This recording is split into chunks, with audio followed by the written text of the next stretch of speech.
Hello! പുതിയ വ്ലോഗിലോട്ട് എല്ലാവർക്കും സ്വാഗതം. ഇന്ന് ഞാനൊരു കുക്കിംഗ് വ്ലോഗായിട്ടാണ് വന്നിരിക്കുന്നത്. നല്ല പച്ച മാങ്ങയും ചെമ്മീനും ഇട്ടിട്ടുള്ള നല്ല ഒരു അടിപൊളി കറി. സത്യം പറഞ്ഞാൽ ഈ വ്ലോഗ് ഞാൻ കുറച്ച് ദിവസങ്ങൾക്ക് മുമ്പ് എടുത്തതാണ് കേട്ടോ. അന്ന് ഞാൻ ആ വ്ലോഗിൻ്റെ കൂടെ അതായത് ഇതിൻ്റെ കുറച്ച് പോർഷൻ കുറച്ച് ദിവസങ്ങൾക്ക് മുന്നേ ഞാൻ വ്ലോഗായിട്ട് അപ്ലോഡ് ചെയ്തിട്ടുണ്ടായിരുന്നു.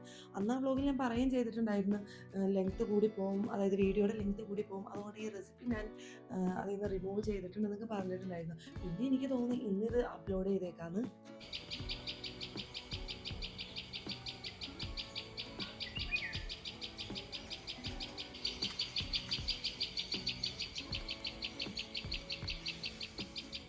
ഇനിയിപ്പോൾ ഈ കിളികളെ കാണുമ്പോൾ നിങ്ങൾക്ക് തോന്നുന്നുണ്ടാവും ഇന്ന് കുക്കിംഗ് വ്ലോഗ് എടുത്തിട്ട് എന്തിനാണ് ഈ കിളികളെയൊക്കെ കാണിക്കുന്നതെന്ന്. അതൊന്നും അല്ല കേട്ടോ. ഞാൻ ഈ വോയിസ് ഓവർ കൊടുക്കുന്ന സമയത്തുണ്ടല്ലോ കുറേ കിളികൾ അവിടെ നിന്ന് ഇവിടെ നിന്നൊക്കെ കിടന്ന് വല്ലാത്ത ചിലയെന്ന് പറഞ്ഞാൽ ഭയങ്കര ശബ്ദമാണ് കേട്ടോ.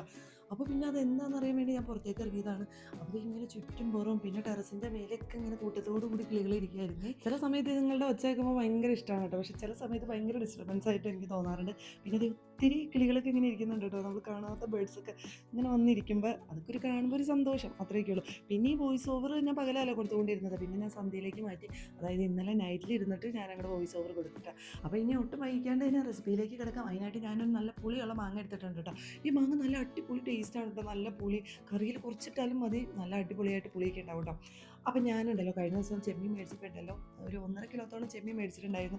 ഞാനത് 1/2 കിലോ വെച്ചിട്ടും 3 ദിവസത്തേക്കായിട്ട് ഒന്ന് മാറ്റി വെച്ച്. അപ്പം ഞാൻ ഈ ചെമ്മീൻ കറി തന്നെ 3 ദിവസം കണ്ടിന്യൂസ് ആയിട്ട് അങ്ങോട്ട് ഉണ്ടാക്കി കേട്ടോ. അപ്പോൾ ദേ മാങ്ങയൊക്കെ ഞാൻ പീൽ ചെയ്തെടുക്കുകയാണ് കേട്ടോ, അതിൻ്റെ തൊണ്ടൊക്കെ കളഞ്ഞിട്ട്. അപ്പോൾ കഴിഞ്ഞ ദിവസം സൂപ്പർ മാർക്കറ്റിൽ പോയപ്പോൾ മേടിച്ചതാണേ. അപ്പം നല്ല പുളിയുള്ള മാങ്ങയൊക്കെ എന്ന് പറഞ്ഞ് മേടിച്ചതാണ്. സത്യം പറഞ്ഞാൽ നല്ല പുളിയൊക്കെ ഉണ്ട് കേട്ടോ. നല്ല മാങ്ങയാണ്. നമ്മൾ കറിയിലൊക്കെ ഇട്ടാലുണ്ടല്ലോ അങ്ങനെ പൂള് പോലെ കിടക്കും. ഞാനാണെങ്കിൽ മാങ്ങയൊക്കെ ഉണ്ടല്ലോ കടയിൽ പോയി മേടിക്കുകയാണെങ്കിൽ അത് അവിടെ നിന്ന് കട്ട് ചെയ്ത് കഴിച്ചിട്ടേ മേടിക്കാറുള്ളൂ കേട്ടോ. അതെന്താണെന്ന് വെച്ചിട്ടുണ്ടെങ്കിൽ എനിക്ക് ഇതിന് മുമ്പ് പലതവണ ഞാൻ പലയിടത്തും പോയി മാങ്ങ മേടിച്ചിട്ടുണ്ട്. വീട്ടിൽ കൊണ്ടുവന്ന് കറി വെക്കുകയാണെങ്കിൽ അത് ആ കറിയിൽ ഇങ്ങനെ അരിഞ്ഞ് കിടക്കും കേട്ടോ. അപ്പോൾ പിന്നെ നമ്മൾ ഒരു ബോധം വയ്ക്കുമല്ലോ, നമ്മൾ കടയിൽ പോകുമ്പോൾ ഇന്ന സാധനം മേടിച്ച് കഴിഞ്ഞാൽ ഇങ്ങനെ പറ്റിപ്പ് വരുമെന്നൊക്കെ നമുക്ക് തോന്നൂല. അതുകൊണ്ട് തന്നെ നമ്മൾ അവിടെ നിന്ന് തന്നെ കട്ട് ചെയ്ത് കഴിച്ചൊക്കെ നോക്കും കേട്ടോ. ഇത് പഴുത്താലും നല്ല മാങ്ങയാണ് കേട്ടോ. അത് കഴിഞ്ഞ് പിന്നെ ഞാൻ സൂപ്പർ മാർക്കറ്റിൽ പോയപ്പോഴല്ലോ ഈ സെയിം മാങ്ങ പഴുത്തതാണെന്ന് പറഞ്ഞ് അവിടെ വിൽക്കാനായിട്ട് വെച്ചിട്ടുണ്ടായിരുന്നു കേട്ടോ. അപ്പോൾ പഴുത്തതാണെന്ന് പറഞ്ഞപ്പോൾ എനിക്ക് കട്ട് ചെയ്ത് എനിക്ക് തന്ന്. അപ്പോൾ ഞാൻ അവിടെ നിന്ന് കഴിച്ചിട്ടോ. നല്ല അടിപൊളി മാങ്ങയായിരുന്നു. പഴുത്തപ്പോഴും നല്ല ടേസ്റ്റ് ഉണ്ടായിരുന്നു. സത്യം പറയുകയാണെങ്കിൽ ഞാൻ രണ്ടാമത് മാങ്ങ മേടിക്കാൻ പോയതുണ്ടല്ലോ, ഈ മാങ്ങ മേടിച്ചപ്പോൾ എനിക്ക് അതിൻ്റെ പുളിയൊക്കെ ഭയങ്കരമായിട്ട് ഇഷ്ടപ്പെട്ടു കേട്ടോ. അതുകൊണ്ട് മേടിക്കാൻ പോയതാണ്. പിന്നെ മധുരമുള്ള മാങ്ങ നമ്മൾ കറിക്ക് ഉപയോഗിക്കില്ലല്ലോ, അതുകൊണ്ട് പിന്നെ നമ്മൾ മേടിച്ചില്ല കേട്ടോ. അപ്പോൾ ഇന്ന് ഞാൻ നല്ല അടിപൊളിയായിട്ട് ചെമ്മീനും മാങ്ങയൊക്കെ ഇട്ട് കറി വെക്കുകയാണ്. അപ്പോൾ ഞാൻ കുറച്ച് കുടംപുളിയും കൂടിയും വെള്ളത്തിൽ സോക്ക് ചെയ്യാനായിട്ട് വെക്കേണ്ടത്. എനിക്കുണ്ടല്ലോ കുടംപുളി ഇടാണ്ട് ഞാൻ മീൻകറി വെക്കാറില്ല കേട്ടോ. അപ്പോൾ കുടംപുളിയും ഇടും, അതിൻ്റെ കൂടെ തന്നെ ഈ മാങ്ങയും കൂടി ഇടും കേട്ടോ. സത്യം പറയുകയാണെങ്കിൽ ഞാൻ ഇന്ന് ഈ റെസിപ്പി ഉണ്ടാക്കിയപ്പോഴുണ്ടല്ലോ എനിക്ക് ചെറിയ മണ്ടത്തരം പറ്റിയിട്ടുണ്ട്. അതൊക്കെ ബ്ലോഗ് എൻഡിങ് വരെ നിങ്ങൾ കാണുകയാണെങ്കിൽ നിങ്ങൾക്ക് പെട്ടെന്ന് മനസ്സിലാവും കേട്ടോ. ആദ്യം തന്നെ തേങ്ങ നന്നായിട്ട് അരച്ചെടുക്കുകയാണ്. തേങ്ങയിലേക്ക് ഞാൻ കുറച്ച് പൊടികളൊക്കെ ഇട്ട് കൊടുക്കുന്നുണ്ട്. മുളക് പൊടി, മഞ്ഞൾപ്പൊടി, മല്ലിപ്പൊടി, കായപ്പൊടി, ഇത്ര ഐറ്റംസ്. പിന്നെ കുറച്ച് ഉപ്പും കൂടി ചേർത്തിട്ടുണ്ട് കേട്ടോ തേങ്ങയിൽ. ഇത്രയും ചേർത്ത് നന്നായിട്ട് പേസ്റ്റ് രൂപത്തിൽ അരച്ചെടുക്കുന്നുണ്ട്. ഇപ്പോൾ കയ്യിൽ കുറച്ച് പുളിയുള്ള മാങ്ങ ഇരിക്കുന്നതുകൊണ്ടാണ് കേട്ടോ ഈ രൂപത്തിൽ മാങ്ങയൊക്കെ ഇട്ട് കറി വെക്കുന്നത്. ഇപ്പോൾ മാങ്ങയില്ലാത്ത സീസൺ ആയിരുന്നെങ്കിൽ ഞാൻ കുടംപുളിയൊക്കെ ഇട്ട് തേങ്ങാപ്പാലിലൊക്കെ ഒഴിച്ച് വറ്റിച്ച് അങ്ങോട്ട് എടുക്കുമായിരുന്നു കേട്ടോ. അല്ലെങ്കിൽ ഫ്രൈ രൂപത്തിലോ ഗ്രേവി പരുവത്തിലൊക്കെ ഞാൻ വെക്കാറുണ്ടായിരുന്നു. അത് മാത്രമല്ല കേട്ടോ, മാങ്ങയുള്ളപ്പോൾ ഞാൻ എന്തെങ്കിലും ഒരു കറി വെക്കാൻ പ്ലാൻ ഇട്ടിട്ടുണ്ടെങ്കിലുണ്ടല്ലോ എൻ്റെ മൈൻഡിലേക്ക് പെട്ടെന്ന് വരുന്ന കറികളിൽ ഒന്ന് ഫിഷ് കറിയാണ്. അതേ ചെമ്മീനൊക്കെ നന്നായിട്ട് മസാലയൊക്കെ തേച്ച് വെച്ചിട്ടുണ്ടായിരുന്നു കേട്ടോ. ഇത് ക്ലീൻ ആക്കിയ ടൈമിൽ തന്നെ ഞാൻ കുറച്ച് മുളക് പൊടി, മഞ്ഞൾപ്പൊടി, കുരുമുളക് പൊടി, ഗരം മസാല, ഉപ്പ്, കുറച്ച് വെളിച്ചെണ്ണയും കൂടി ചേർത്തിട്ട് മാഗ്നേറ്റ് ചെയ്ത് വെച്ചിട്ടോ. സാധാരണ ഞാൻ ഇത് ഫ്രൈ ആക്കാൻ നേരത്തെ ഇത്രയും മസാലകളൊക്കെ ചേർത്തിട്ട് ഡയറക്റ്റ് വെളിച്ചെണ്ണയിൽ ഒഴിച്ചിട്ട് ഫ്രൈ ആക്കി എടുക്കാറുണ്ട്. പക്ഷേ ഇന്ന് ഞാൻ ഫ്രൈ ആക്കണമെന്നില്ല, ജസ്റ്റ് കറിയായിട്ട് വെക്കുകയാണല്ലോ ചെയ്യുന്നത്. അപ്പോൾ ഞാൻ അതിൻ്റെ കൂടെ തന്നെ ഞാൻ മിക്സിയിലിട്ട് തേങ്ങ നന്നായിട്ട് അരച്ചെടുക്കുന്നുണ്ട്. ഇതിപ്പോൾ നല്ല എളുപ്പത്തിൽ ഉണ്ടാക്കാൻ പറ്റുന്ന ഒരു കറിയാണ് കേട്ടോ. അപ്പോൾ എന്തായാലും നിങ്ങൾ ഇതുപോലെ ഒന്ന് ട്രൈ ചെയ്ത് നോക്കട്ടെ, അടിപൊളി ടേസ്റ്റാണ്. അപ്പോൾ ഇത് നന്നായിട്ട് തന്നെ പേസ്റ്റ് രൂപത്തിൽ തന്നെ തേങ്ങയൊക്കെ അരച്ചെടുത്തിട്ടുണ്ട്. ഇതിപ്പോൾ 3 ദിവസം കണ്ടിന്യൂസ് ആയിട്ട് ഈ ചെമ്മീനും മാങ്ങയും തന്നെ കറി വെച്ചെന്ന് ഞാൻ പറഞ്ഞല്ലോ. അപ്പോൾ ഇന്നലെ കറി വെച്ചപ്പോൾ ഉണ്ടല്ലോ ഞാൻ ഇതുപോലെ തന്നെ മാങ്ങയും കുടംപുളിയൊക്കെ ഇട്ടിട്ടാണ് കറി വെച്ചത്. നല്ല അടിപൊളിയായിട്ട് കിട്ടിയിട്ടുണ്ടായിരുന്നു. സത്യം പറയുകയാണെങ്കിൽ ഉണ്ടല്ലോ ഇന്നലെ ഞാൻ വ്ലോഗ് ഷൂട്ട് ചെയ്യണമെന്ന് വിചാരിച്ചതാണ്. പക്ഷേ ഇന്നും ഇത് തന്നെയായിരിക്കുമല്ലോ റെസിപ്പി ഉണ്ടാക്കണേ എന്ന് വിചാരിച്ചിട്ട് ഇന്നലെ ഞാൻ ഷൂട്ട് ചെയ്തില്ല. പക്ഷേ ഇന്ന് നിങ്ങൾക്ക് വേണ്ടി ഷൂട്ട് ചെയ്തപ്പോൾ ഉണ്ടല്ലോ ഇത് ചെറുതായിട്ടൊന്ന് ഫ്ലോപ്പായി പോയിട്ടുണ്ട്. അങ്ങനെ തീരെ കൊള്ളൂലായിക എങ്ങനെ ഒന്നുമില്ല കേട്ടോ. അപ്പോൾ അത് ഞാൻ എന്താണെന്ന് ഇപ്പോൾ പറഞ്ഞു പോവാണ് കേട്ടോ. അപ്പോൾ നിങ്ങൾ ശ്രദ്ധിച്ച് അങ്ങോട്ട് കേട്ടോളാം കേട്ടോ.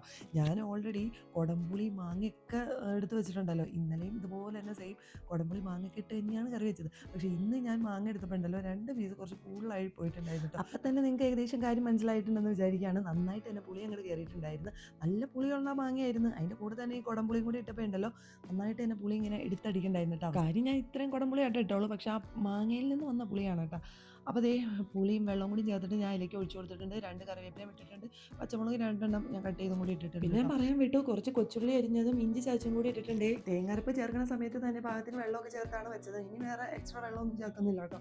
അപ്പോൾ എല്ലാം ചേർത്ത് അതൊക്കെ ഒന്ന് തിളച്ചതിന് ശേഷം മാത്രമാണ് ചെമ്മീൻ ഇട്ട് കൊടുക്കാറ്. പൊതുവേ ഞാൻ എല്ലാ തരം ഫിഷ് കറികളും ഇതുപോലെ തേങ്ങ അരച്ച് കറി വെക്കുകയാണെങ്കിലുണ്ടല്ലോ, ആ തേങ്ങാരപ്പൊക്കെ നന്നായിട്ട് തിളച്ചതിന് ശേഷം മാത്രമാണ് ഫിഷ് ആഡ് ചെയ്ത് കൊടുക്കാറ്. അതിൻ്റെ കൂടെ തന്നെ കുറച്ച് ഉപ്പും കൂടി ഇട്ട് കൊടുക്കുന്നുണ്ട്. ഓൾറെഡി ഞാൻ തേങ്ങ അരയ്ക്കുന്ന ടൈമിലുണ്ടല്ലോ, അതായത് മസാലപ്പൊടികളൊക്കെ ചേർക്കുന്ന ടൈമിൽ കുറച്ച് ഉപ്പ് ആഡ് ചെയ്തിട്ടുണ്ടായിരുന്നു. ആ ഉപ്പൊക്കെ നോക്കിക്കൊണ്ട് തന്നെയാണ് ഞാൻ പിന്നെ ഉപ്പ് ആഡ് ചെയ്ത് കൊടുത്തത്. പിന്നെ ഫിഷും ഇട്ടതിന് ശേഷം അത് എല്ലാം കൂടി ഒന്ന് തിളച്ചതിന് ശേഷം മാത്രമാണ് കേട്ടോ ഞാൻ മാങ്ങ ആഡ് ചെയ്ത് കൊടുത്തത്. ആക്ച്വലി ഒരുപാട് വെന്ത് പോകാത്ത മാങ്ങയാണെങ്കിലും ഈ ഫിഷിൻ്റെ കൂടെ ഇടുമ്പോൾ ഉണ്ടല്ലോ, അത് ഇങ്ങനെ ഒരുപാട് വെന്ത് കഴിഞ്ഞ് ചാറൊക്കെ കുറുകി വരുമ്പോഴേക്കും മാങ്ങ അങ്ങോട്ട് വെന്തുടഞ്ഞ് അങ്ങോട്ട് പോകും കേട്ടോ. അതുകൊണ്ട് തന്നെ ഞാൻ ഫിഷ് ഇട്ട് അത് കുറച്ച് വെന്തതിന് ശേഷം മാത്രമാണ് മാങ്ങ ഇടാറ്. പൊതുവെ എല്ലാ ഫിഷ് ഐറ്റംസും മാങ്ങയിട്ട് കറി വെക്കുകയാണെങ്കിൽ അങ്ങനെയാട്ടോ ചെയ്യാറ്. അങ്ങനെ കുറച്ച് നേരം ഞാൻ അടച്ചിട്ട് വേവിച്ചു. അത് കഴിഞ്ഞ് ഞാൻ തുറന്ന് വെച്ചിട്ടാ അങ്ങനെ അത് ചാറൊക്കെ ഫൈനലി കുറുകി ഇങ്ങനെ വന്നിട്ടുണ്ട്. വെളിച്ചെണ്ണയൊക്കെ തെളിഞ്ഞ് വന്നിട്ടുണ്ട്. ഇനി ഞാനിവിടുന്ന് മാറ്റി വെക്കുകയാണ്. ഈ കറി ഒന്ന് താളിച്ചെടുക്കലാണ് കേട്ടോ. താളിപ്പിനായിട്ട് കുറച്ച് വെളിച്ചെണ്ണ ഒഴിച്ചിട്ട് അതിലേക്ക് ഉലുവ, അതുപോലെ തന്നെ കൊച്ചുള്ളി, കറിവേപ്പില, ലേശം മുളക് പൊടിയും കൂടി ഇടാം. ഇപ്പോൾ ചിലർക്ക് മുളക് പൊടി ഇടാൻ താല്പര്യമൊന്നും ഉണ്ടാവില്ല. അങ്ങനെയുള്ളവർ കൊല്ലമുളക് ഇട്ടാൽ മതി കേട്ടോ. കൊല്ലമുളക് ആകുമ്പോൾ അത് അങ്ങോട്ട് പൊടിച്ചിട്ടാൽ മതിയല്ലോ. മുളക് പൊടി ആകുമ്പോൾ ഉണ്ടല്ലോ ഇങ്ങനെ താളിപ്പ് വരുമ്പോൾ ഇങ്ങനെ മേലെയൊക്കെ ചുമന്ന് കിടക്കും. അത് ചിലർക്ക് ഇഷ്ടപ്പെടില്ല. എനിക്കങ്ങനെ ഇഷ്ടമാണ് കേട്ടോ. അതുകൊണ്ടാണ് ഞാൻ മുളക് പൊടി ചേർക്കുന്നത് കേട്ടോ. അങ്ങനെ അതും കൂടി താളിച്ചൊഴിച്ച് കറി ഒന്ന് സെറ്റാക്കി എടുക്കാം. ഇപ്പോൾ ഈ കറീനെ പറ്റി ഞാനൊരു അഭിപ്രായം ഇപ്പം തന്നെ അങ്ങോട്ട് പറഞ്ഞേക്കാം, ഭയങ്കര ഫ്ലോപ്പായിരുന്നു. കാരണം നല്ല പുളിയാണ് കേട്ടോ. അവസാനം ഈ കറി കൂടെ കൂട്ടിയപ്പോൾ ഏതാണ്ട് ചെമ്മീൻ പുളിയിലിട്ടത് എന്നൊക്കെ പറയാം കേട്ടോ. ആ രീതിയിലായി പോയിട്ടുണ്ടായിരുന്നു.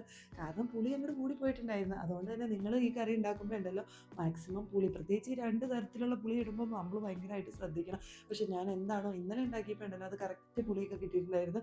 ഇന്ന് മാങ്ങ ഇട്ടപ്പോൾ ഉണ്ടല്ലോ കുറച്ച് പുളി അങ്ങോട്ട് കൂടി പോയിട്ടുണ്ടായിരുന്നു. അപ്പം മാങ്ങയുടെ പീസസ് കുറച്ച് കുറയ്ക്കാമായിരുന്നു എനിക്ക്. പക്ഷെ ഞാൻ അതൊന്നും ശ്രദ്ധിക്കാത്തത് കൊണ്ട് അങ്ങനെ പറ്റിപ്പോയതാണ്. പോരാത്തതിന് ഈ വീഡിയോ എടുക്കലും അതിൻ്റെ കൂടെ തന്നെ കുക്കിങ്ങും ആയപ്പോൾ ഉണ്ടല്ലോ നമ്മളെന്തോ ആ ടച്ച് അങ്ങോട്ട് പോയിട്ടുണ്ടായിരുന്നു. നമ്മളങ്ങോട്ട് ശ്രദ്ധിച്ചില്ല, അങ്ങനെ പറ്റിപ്പോയതാണ്. പക്ഷേ ഈ രീതിയിൽ കറി വെച്ചാലുണ്ടല്ലോ അടിപൊളി ടേസ്റ്റ്. കാര്യം ഇന്നലെ ഞാൻ ഈ രീതിയിൽ തന്നെ കുക്ക് ചെയ്തെങ്കിലും ഇന്നലെ പുളിയൊന്നും ഉണ്ടായിരുന്നില്ല. പാകത്തിന് പുളിയായിരുന്നു, നല്ല അടിപൊളിയായിരുന്നു.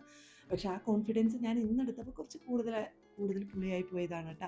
അപ്പോൾ എന്തൊക്കെയായാലും ഇന്ന് എൻ്റെ പാളിപ്പോയ പരീക്ഷണമാണെങ്കിലും നിങ്ങൾ ഈ രീതിയിൽ ചെമ്മീൻ ഒന്ന് കറി വെച്ച് നോക്കണം. അടിപൊളി ടേസ്റ്റാണ്.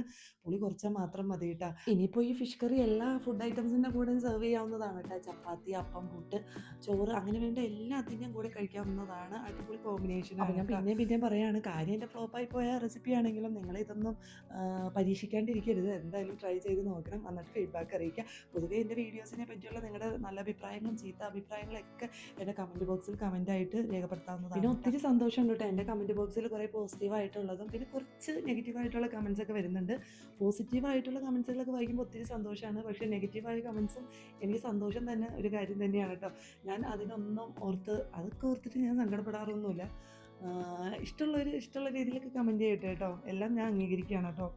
പിന്നെ ഞാൻ നേരെ പോയിട്ട് രാവിലത്തെ ബ്രേക്ക്ഫാസ്റ്റ് കഴിക്കുകയാണ്. അപ്പോൾ ഇന്നുണ്ടാക്കിയത് ഇഡ്ഡലി ചട്നി. ഇന്നെന്ന് പറഞ്ഞാൽ അന്നത്തെ വ്ളോഗിൻ്റെ ബാക്കിയാണ്. അന്ന് ഞാൻ ഇതൊക്കെ രാവിലെ ബ്രേക്ക്ഫാസ്റ്റ് ആയിട്ട് ഇരുന്ന് കഴിച്ച് ഇന്ന് ഈ വോയിസ് ഓവർ കൊടുക്കുന്ന സമയത്ത് രാവിലെ ബ്രേക്ക്ഫാസ്റ്റിനായിട്ട് പുട്ടും കടലക്കറിയൊക്കെ ആയിരുന്നു. അപ്പോൾ ഇന്നത്തെ വ്ളോഗ് ഞാനിവിടെ സ്റ്റോപ്പ് ചെയ്യാൻ പോവുകയാണ്. ഇന്ന് ചെറിയൊരു വ്ളോഗ് ഇട്ടതാണ് കേട്ടോ. എല്ലാവർക്കും ഇഷ്ടപ്പെട്ടു എന്ന് വിചാരിക്കുകയാണ്. ഇനി മറ്റൊരു വ്ളോഗായിട്ട് വരാം.